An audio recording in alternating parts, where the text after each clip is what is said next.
Puisque M. Stricker vient d'évoquer le nom de Sergei Ashwanden, j'aimerais tout simplement le saluer, lui souhaiter la bienvenue, parce qu'il est ici parmi nous aujourd'hui. On rappellera que Sergei, voilà, qui se lève pour vous saluer, qu'on peut applaudir. Médaillé de bronze en judo aux Jeux Olympiques de Pékin. Voilà, les Jeux de Londres sont terminés, vous le savez, les Paralympiques viennent de commencer, commencent effectivement aujourd'hui. Ces événements planétaires dépassent le seul cadre de sport. Et savez-vous que le Nord vaudois était présent à Londres? Les athlètes? Ah bon, lesquels? Je ne sais pas. Non, pas forcément. Mais nous allons recevoir maintenant deux personnes qui, elles, étaient à Londres et qui vont nous dire ce qu'elles y ont fait. Il s'agit de M. Xavier Veutet, qui est CEO de Tabrasco, qui est ici à Yverdon, développe des systèmes électroniques et logiciels pour les fédérations internationales, les grands événements comme les Jeux Olympiques et des athlètes de haut niveau. Et M. Cédric Bornand, qui est ingénieur et PFL, professeur aux hautes écoles d'ingénierie et de gestion du canton de Vaud, ici aussi, et qui est spécialisé dans les domaines de capteurs et du traitement d'images. Alors, messieurs, s'il vous plaît, venez au rapport et dites-nous ce que vous avez fait à Londres.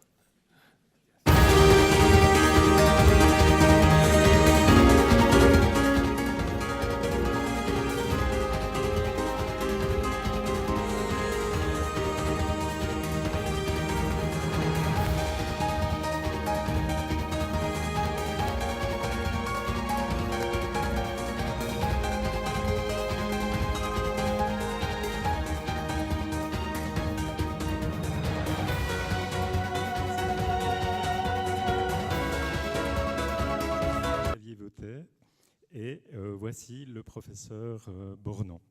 Alors, comme vous l'avez compris, nous sommes la partie immergée de l'iceberg dont parlait Jacques Deschenaux tout à l'heure. Et dans les statistiques, en tant que fabricant de systèmes électroniques, nous sommes tout en bas des chiffres d'affaires qui nous étaient présentés. L'objectif de notre présentation est de vous montrer comment, en 12 mois, nous avons à Y-Park fondé une entreprise qui a pu fournir à temps des systèmes électroniques et des logiciels pour les Jeux Olympiques et pour des compétitions majeures, et commencer déjà son industrialisation pour une commercialisation qui est prévue dès janvier 2012.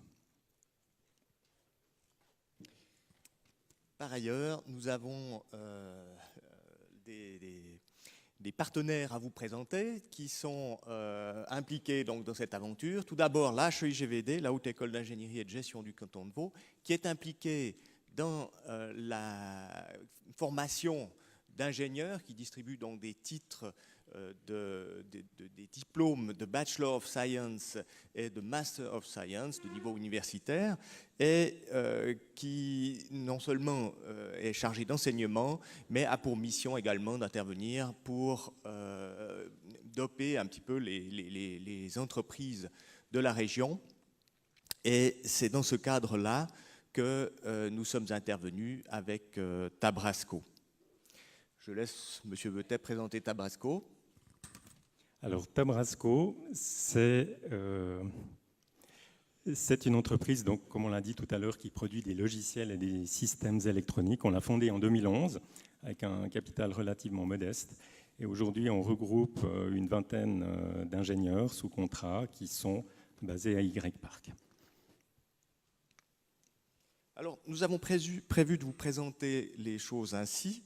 Tout d'abord, bien sûr, les objectifs du partenariat, les résultats obtenus, de sorte que vous puissiez sentir en quelque sorte les défis que nous avons dû relever.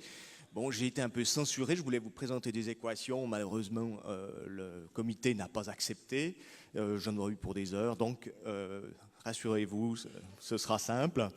Et puis, vous aurez ensuite une présentation de l'environnement gagnant, c'est-à-dire des moyens qui nous ont permis d'arriver à ces résultats en un temps record.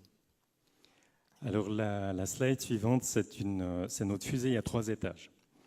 C'est certainement la slide la plus importante pour les entrepreneurs qui sont présents dans la salle.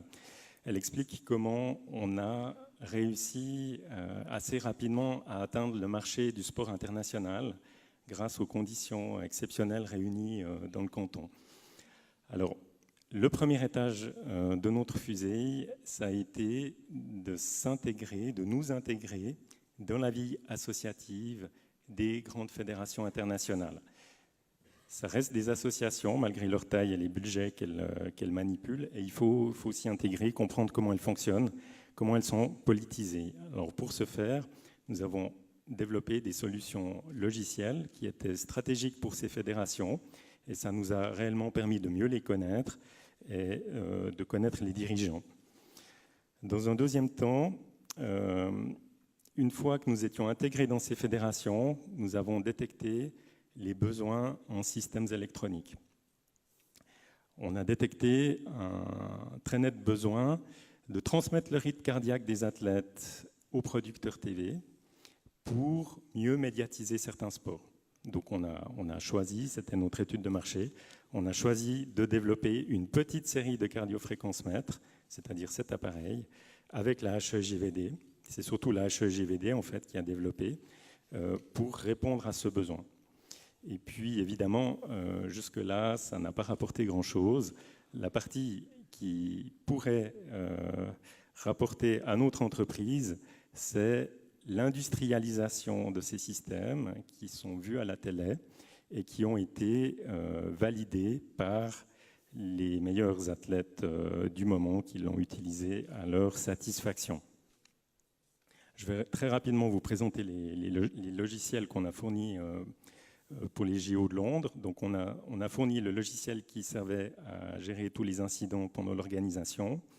C'est un logiciel assez stratégique puisque la ville de Londres, le CIO et les 28 fédérations sportives intégrées dans l'organisation des Jeux l'ont utilisé et ce jeu sera déjà utilisé on le sait déjà, pour les 6 prochains Jeux d'été. On a parlé de la polémique des costumes de bain. On a mis en place l'outil qui permet d'assurer la traçabilité et l'homologation des costumes de bain. C'est un gros travail parce qu'on doit les rendre anonymes pour le passage dans les laboratoires. Les laboratoires sont basés à l'EPFL. Et puis, il faut générer des rapports qui passent devant la commission ad hoc qui les valide toujours de façon anonyme. Puis nous leur rendons leur identité et nous les marquons avec toutes sortes de codes qui nous permettent d'être certains que c'est le bon costume. Un autre logiciel stratégique que nous avons développé, c'est la base de données qui contient tous les événements de toutes les fédérations internationales. Alors, cette base de données est utilisée pour animer, par exemple, le site internet www.olympique.org, mais aussi pour faire des statistiques et aider les fédérations à choisir quel est le meilleur moment pour organiser une compétition, compte tenu de la concurrence qu'il existe sur les droits TV. Et puis là, je passe très rapidement sur une autre série de logiciels. Nous avons mis en place des logiciels pour lutter contre les paris truqués. Donc c'est surtout au niveau des réglementations et on va dire la normalisation des réglementations entre les pays et les fédérations internationales que nous sommes intervenus. On a mis en place des outils aussi qui permettent de voter assez rapidement des nouveaux règlements au sein des fédérations internationales dont les membres sont parfois répartis sur 200 pays, donc ça vous donne la complexité pour les discussions et les amendements. Et puis, évidemment, nous avons aussi développé des logiciels pour la gestion de très gros événements. Voilà, jusque-là, donc, nous avons présenté ce qui faisait notre premier étage de la fusée, qui nous a permis de vivre. Maintenant, voilà pour le deuxième étage, c'est ce système de mesure du rythme cardiaque. Et vous avez sur cette image, en fait, sous le genou, ici, un petit dispositif qui est placé sur l'athlète en train de faire son exercice. Et ce dispositif donc, va transmettre par radio les informations de l'athlète, donc ces informations qui sont plus proches de l'émotionnel, puisque ça touche le fonctionnement interne de l'athlète. Alors, pourquoi est-ce que ce système est intéressant? C'est parce qu'en fait, les athlètes de haut niveau ont de la peine à accepter des systèmes invasifs actuels qui consistent en des ceintures qui les gênent. Or, dans le tir à l'arc notamment, le fait de mettre notre capteur sous le genou ne les gêne absolument pas, il est tout à fait accepté et nous l'avons donc validé par des champions du monde dans le cadre de championnats du monde.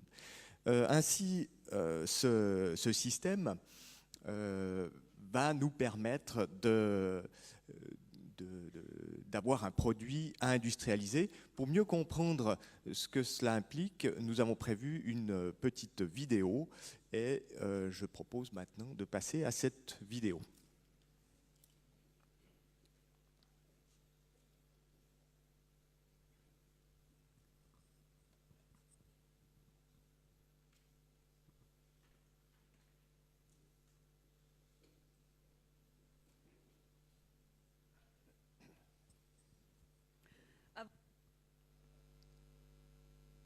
Avant de se rendre à Londres, coup de projecteur sur les nouvelles technologies en sport qui jouent un rôle majeur dans la course au record et au spectacle.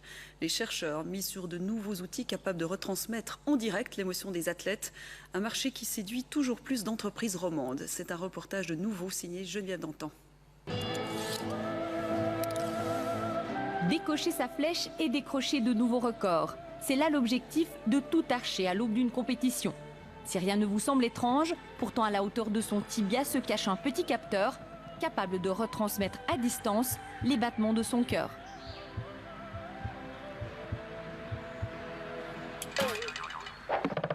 Alors de connaître son rythme cardiaque, c'est capital parce qu'on peut gagner en précision.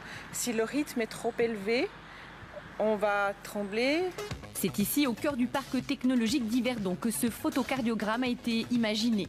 L'innovation, un outil miniature qui peut se placer sur n'importe quelle partie du corps sans gêner le sportif, de quoi s'immiscer sur le champ même de la compétition. Ces capteurs seront utilisés pour la première fois au prochain championnat de la discipline, de quoi diffuser en direct à la télévision les pulsations de l'athlète. Aujourd'hui, on pense que les records vont arrêter d'être battus. On va plus s'intéresser à ce que vit l'athlète, c'est-à-dire qu'est-ce qu'il a mangé, est-ce qu'il est en forme, est-ce qu'il gère ses émotions. Et donc s'intéresser à ce que font les athlètes pour atteindre d'aussi bons résultats va intéresser le public. Entrer dans l'intimité de l'athlète, mieux décrire ce qui fait le record. C'est là l'objectif de nombreux chercheurs. Aujourd'hui, l'arrivée des technologies au cœur des compétitions marque une nouvelle étape. La compétition en elle-même va être un laboratoire. Jusqu'à maintenant, les biomécaniciens, les physiologistes analysaient le geste sportif en laboratoire. Avec la miniaturisation des outils, avec les possibilités de transmission à distance, on peut équiper les sportifs pendant son acte de compétition. En plein préparatif pour les Jeux Olympiques, la Genevoise Soano Berson s'entraîne plus de 5 heures par jour. Pour accélérer la récupération en compétition, cette championne est équipée d'électrodes sans fil. Alors les records s'améliorent d'année en année, les performances s'améliorent d'année en année et je pense que la technologie est pour quelque chose. Si ça peut aider dans quelque sport que ce soit, pourquoi pas. En pleine ébullition, le marché mondial des technologies liées au sport a doublé en 5 ans. Alors, à quoi ressemblera la tête de demain ? On va vers la fin de l'intimité, on va vers des technologies toujours plus invasives qui nous connecteront toujours plus en temps réel avec notre environnement. Ça veut dire qu'on va vers un sportif qui sera une sorte de coquille transparente dont tout l'intérieur doit être quadrillé, visible et contrôlable. Faire de la compétition un spectacle à l'heure où les records se font rares, un défi de taille. Dynamisé par la présence de nombreuses fédérations sportives, l'arc lémanique pourrait demain se positionner comme un pôle central. Voilà.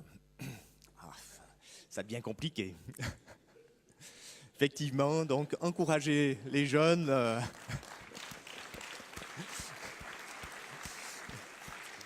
Alors je réponds à Mix et Remix. Le rythme cardiaque, en fait, elle intéresse le public parce qu'en fait, c'est une donnée que tout le monde peut comprendre. Donc avant de monter sur scène, j'ai mon rythme cardiaque, je pense qu'il a atteint 120 battements minute. Maintenant ça va mieux, vous me regardez gentiment. Et c'est l'information que vraiment le public peut le mieux comprendre et qui peut être aussi sous forme de bruitage. C'est pour ça qu'on a choisi cette donnée-là et qu'on espère ne jamais tomber dans ce qu'on vient de nous montrer. Voilà, donc rassurez-vous, il n'y aura pas besoin de faire l'université avant de vous mettre devant votre poste de télévision pour assister au dernier match. Vous aurez compris que le marché des technologies dans le domaine du sport, c'est un marché qui est en pleine croissance. Et c'est ce marché, estimé là à 2,5 milliards actuellement pour les cardios, que nous souhaitons pénétrer avec notre système qui, par une bonne industrialisation, en fait, va constituer ce troisième étage de la fusée de Tabrasco pour les années à venir. Alors à partir de maintenant, on va devenir très très pratique. On va vous dire quels sont les ingrédients à disposition dans la région qu'on a pu assembler très rapidement, articuler très rapidement pour obtenir ces résultats.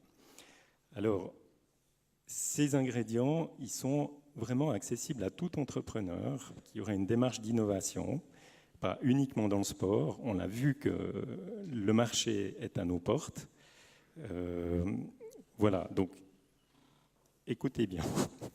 Donc, le premier élément, c'est de choisir la meilleure position possible pour une entreprise. C'est-à-dire que dans un espace donné, il y a un endroit et un seul qui est le meilleur pour une entreprise. Donc à une certaine époque, on se mettait au bord d'un fleuve pour avoir de l'énergie. Aujourd'hui, on se met à proximité de la matière grise.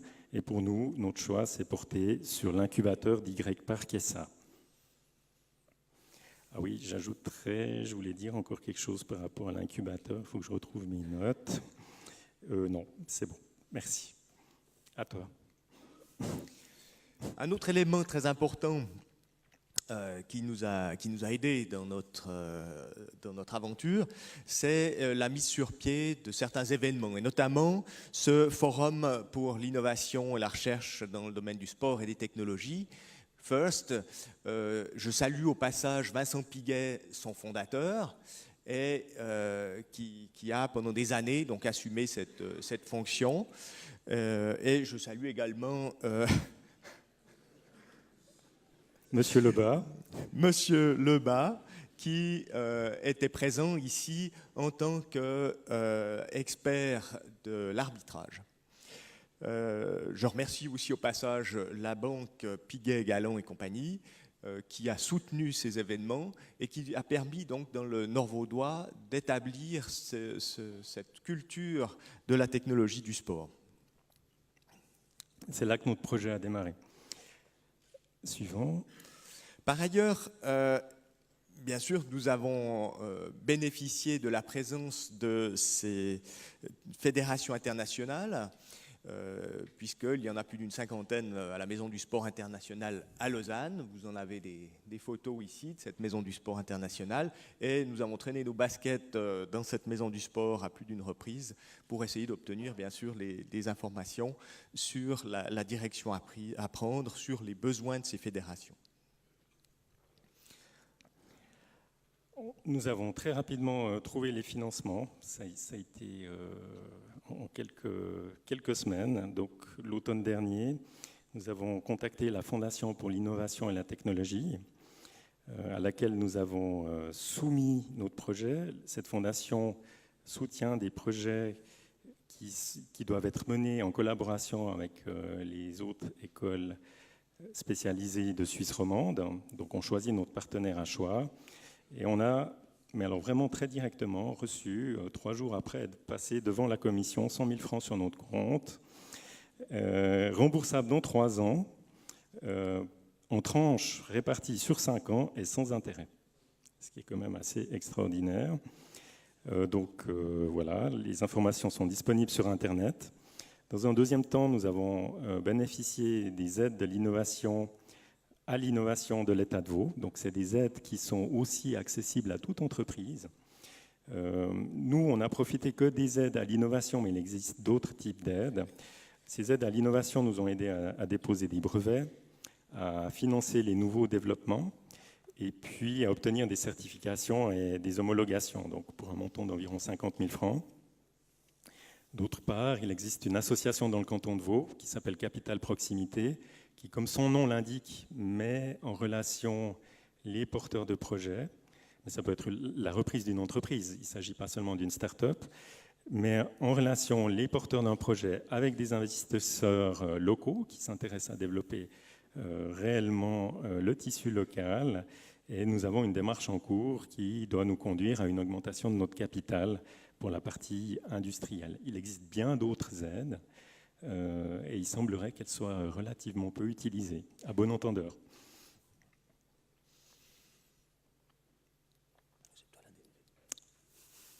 Voilà, l'ADNV. Alors, l'ADNV, c'est un acteur sur lequel, très discret en fait, sur lequel nous pouvons nous reposer quotidiennement. Donc on a des experts qui sont facilement accessibles et qui sont capables de nous orienter vers tous les outils qu'on vous a décrits tout à l'heure. Donc c'est un gain de temps énorme. Et puis il y a une culture à l'ADNV qui explique comment articuler ces outils dans le bon ordre ou établir certaines stratégies pour en bénéficier. Donc on remercie l'ADNV pour son soutien pendant ces derniers mois. Et un autre élément important, c'est d'identifier les compétences. Et notamment à la HEIGVD, identifier les compétences et surtout le porteur de ces compétences, celui qui va les défendre, c'est important. Et il y a des événements qui ponctuent l'année auxquels il faudrait assister pour justement prendre la mesure de ces développements. Et je vous invite notamment à la Journée des Affaires qui aura lieu le 26 septembre à Y-Park, qui va présenter tout l'ensemble des travaux des instituts de l'école ainsi que les travaux de diplôme. Par ailleurs, pour booster ce domaine du sport, certains professeurs ont pris conscience de l'importance de se regrouper et l'importance aussi de mettre en commun leurs connaissances. Donc, on a créé un nouvel organisme qui s'appelle 7-6, qui vise en fait à réunir des professeurs de l'ensemble des instituts de l'école et qui peut être également une porte d'entrée si vous avez un besoin particulier. L'autre accès se fait par le CETT, qui est l'antenne industrielle de la HEIGVD et qui gère l'ensemble des aspects financiers et juridiques des projets, donc qui sont tout à fait capables d'établir des contrats de partenariat et qui nous ont d'ailleurs énormément soutenus dans notre démarche entre Tabrasco et l'Institut que je représente. Alors vous l'avez compris, donc si on a pu démarrer dans d'aussi bonnes conditions, c'est grâce à des mesures de politique économiques adaptées et concrètes qui sont présentes dans le canton de Vaud. Et ces mesures de politique sont en train d'être consolidées par un projet de loi qui a été rédigé par le Conseil d'État et qui est actuellement soumis au Grand Conseil pour une acceptation. Et je profite de m'adresser aux députés qui sont présents dans la salle pour leur dire combien il est important que ce projet de loi passe, parce qu'entre autres, il soutiendrait un cluster qui faciliterait encore la mise en contact entre les différents acteurs, que ça aille de la Fédération internationale aux chercheurs cachés dans son laboratoire, et qui a des enjeux en termes d'emploi importants pour notre canton.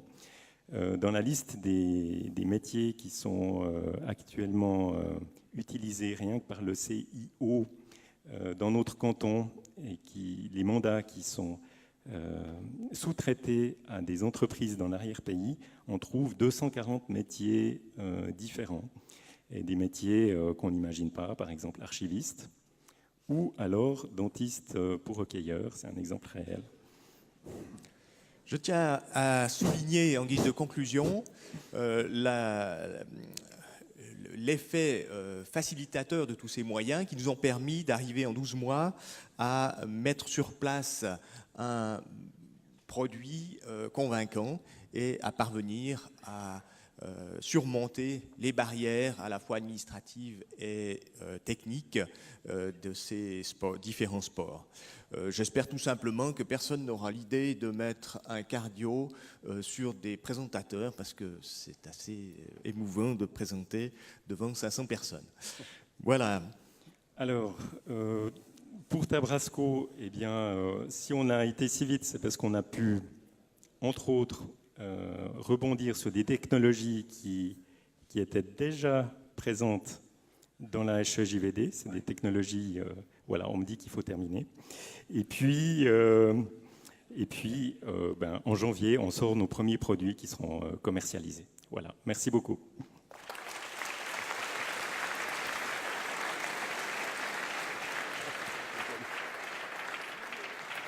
Merci. Merci à messieurs Veutet et Bornand. Très intéressant exposé. On a un tout petit peu de retard, mais vraiment pas grand-chose. C'est-à-dire que vous avez d'autant mieux et d'autant plus mérité la pause qui s'annonce maintenant. Vous allez en profiter pour aller prendre du café, croissant, et dans la zone qu'on appelait zone de réseautage. C'est-à-dire que là, vous avez possibilité de vous rencontrer, de faire connaissance, de parler, de faire des affaires, pourquoi pas. Bref, ce qui est important, c'est que vous soyez tous de retour à 10h50, car c'est à cette heure précise que nous reprendrons nos travaux pour parler d'organisation de grands événements en Suisse romande. Merci, à tout à l'heure.